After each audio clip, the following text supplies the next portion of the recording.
म्हणजे युरोपीय लोक कुठलीही गोष्ट करतात ती काय चांगली करतात, परंतु त्याचा उपयोग मात्र अत्यंत वाईट करतात.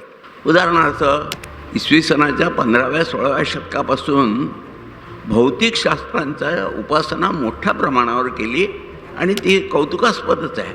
आज आपण ते करतो आहोत.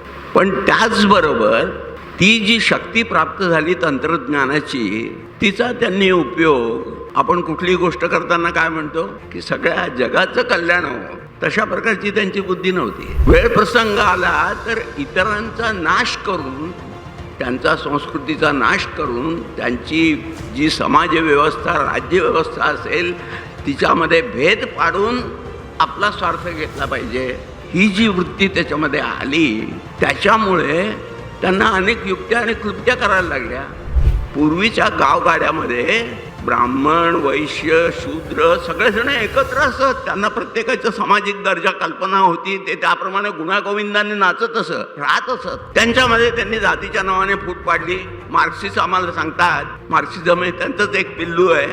तो माझ्या मते मार्क्सिझम हा एक धर्म आहे, लक्षात ठेवा. आणि त्यांच्याकडली धर्माची कल्पना काय आहे की माझा धर्म खरा, तुझा धर्म खोटा. मार्क्सिस्ट लोक असंच बोलतात.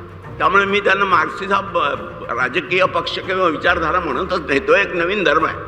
तसा एक ज्यू धर्म आहे, ख्रिश्चन धर्म आहे, मुसलमान धर्म आहे. तसा हा त्यांच्याच पिल्लावळी तयार झालेला हा एक धर्म आहे की ज्यांना दुसऱ्याचा द्वेष केल्याशिवाय एकत्र येता येत नाही. हा अब्राहिमी